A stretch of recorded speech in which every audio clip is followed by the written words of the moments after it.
میں تو کیٹیگوریکل میرا جواب ہے کہ قطعاً نہیں، بلکہ یہ بدعت ہے. یعنی یہ بجائے آپ کو کوئی ثواب دلانے کے الٹا جو ہے آپ پر گرفت ہو جائے گی. ایسی کوئی چیز صحابہ سے ثابت نہیں ہے، اور ہمارا دین وہی ہے، ما انا علیہ واصحابی. رسول نے فرمایا جس چیز پر میرا عمل ہے اور میرے صحابہ کا ہے، دین تو اصل میں وہی ہے. جہاں تک ایصال ثواب کا تعلق ہے، اس میں ہمارے ہاں ذرا کافی مختلف آراء موجود ہیں. مجھے اس رائے سے اتفاق ہے کہ مالی اگر کوئی عبادت ہے اس کا ثواب آپ اپنے کسی فوت شدہ بزرگ کو منتقل کر سکتے ہیں. مطلب آپ نے کسی بیوہ کی کوئی مدد کی ہے، کسی یتیم کی کوئی مدد کی ہے، کسی دینی کام میں پیسہ لگایا ہے، کوئی صدقہ جاریہ شروع کیا ہے خدمت خلق کے لیے وغیرہ وغیرہ، اس کی تو جو ہے اس کے ثواب کو منتقل کیا جا سکتا ہے کہ اللہ اس کا ثواب میرے والد یا میری والدہ کے منہ کو پہنچا دے. جسمانی نہیں. آپ نماز پڑھ کے کہیں اس کا ثواب، یا روزہ رکھ کر کہیں کہ اس کا ثواب، یا یہ کہ آپ قرآن پڑھ کر کہیں یہ آپ ہی کو ثواب ہوگا. آپ خود پڑھیں گے آپ کو ثواب ہوگا. البتہ ایسے تمام افعال کے بعد جب آپ اللہ سے دعا کریں گے، یہ نہیں کہیں گے کہ میرے اس فعل کا ثواب منتقل کر دے، اے اللہ میرے والدین کی مغفرت فرما. تو یہ کوئی نیک کام کرنے کے بعد جو ہے اس دعا کی تاثیر جو ہے وہ بڑھ جاتی ہے. بس اس پہلو میں انڈائریکٹلی اس کا ایک تعلق بن جائے گا، ورنہ یہ کہ وہ اس طریقے سے بچوں کو بلانا اور پڑھانا اور یہ جو ہے سوئم میں کرنا اور قرآن خوانی کی محفلیں، یہ سب بدعات ہیں، اور یہ در حقیقت دین میں اضافے ہیں اور ان کی کوئی حقیقت نہیں ہے. دیکھیے، انسانی زندگی کے یہ 3 دور ہیں.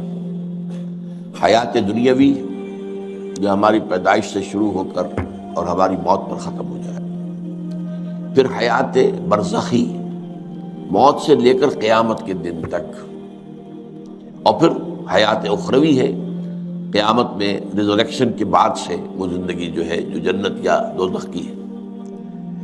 اس میں ان دونوں زندگیوں کے بارے میں تفصیل سے کوئی بات کرنا بالکل غلط ہے، اور اس سے فتنے پیدا ہوتے ہیں. ظاہر بات ہے کہ قبر، جسم تو قبر میں رہتا ہے، اس میں تو کوئی شک ہی نہیں ہے. روح کہاں جاتی ہے؟ کیا وہ بھی قبر ہی میں رہتی ہے یا کہیں اور چلی جاتی ہے؟ قرآن مجید میں سجین اور اعلیٰ علیین کا ذکر موجود ہے، لیکن یہ تمام چیزیں متشابہات میں سے ہیں. یہ تمام چیزیں قرآن مجید میں سورہ آل عمران کے شروع میں بیان کیا گیا ہے کہ ہم نے یہ کتاب اتاری ہے، اس میں کچھ آیات محکمات ہیں، کچھ متشابہات ہیں.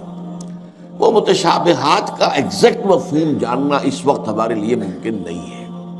یہ تو جب اس عالم میں ہم پہنچیں گے تو معلوم ہوگا کہ ہاں یہ بات تھی کہ جو قرآن مجید میں اس طور سے کہی گئی تھی. لیکن یہ کہ اس وقت جو ہے جتنا کچھ ہمیں حدیث صحیح میں مل جائے یا قرآن میں مل جائے، اس عالم برزخ میں بھی یہ تو ہوتا ہے کہ جو نیک لوگ ہیں انہیں کچھ نہ کچھ جو ہے اثرات اچھے ان پر پڑتے رہتے ہیں، ان کی ارواح پر کہہ لیجئے، اور کچھ جو برے ہیں ان کے اوپر جو آخری انجام ہونا ہے اس کی کچھ ریفلیکشن ہوتی رہتی ہے، جس کو حدیث میں کہا گیا ہے کہ ہر قبر جو ہے وہ یا تو جنت کے باغیچوں میں سے ایک باغیچہ ہے یا دوزخ کے گڑھوں میں سے ایک گڑھا ہے. یا کہیں کہہ دیا جاتا ہے کہ کھڑکی کھول دی جاتی ہے اس میں، یا جنت کی طرف سے ٹھنڈی ہوائیں آئیں، خوشبوئیں آئیں، اور یا دوزخ کی طرف سے کہ آگ کی لپٹ آئے. دوزخ میں داخل ہوں گے قیامت کے بعد ہی، اور جنت میں داخل ہوں گے قیامت کے بعد ہی، لیکن اس کے کچھ آثار پڑنے شروع ہو جاتے ہیں.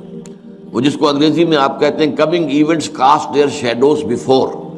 بعد میں آنے والے واقعات جو ہیں ان کے کچھ سائے جو ہیں پہلے سے آنے شروع ہو جاتے ہیں. تو اسی طرح سمجھیے کہ جو کچھ آخرت میں کسی انسان کے ساتھ ہونا ہے اس کا ایک عکس جو ہے وہ عالم برزخ میں شروع ہو جاتا ہے.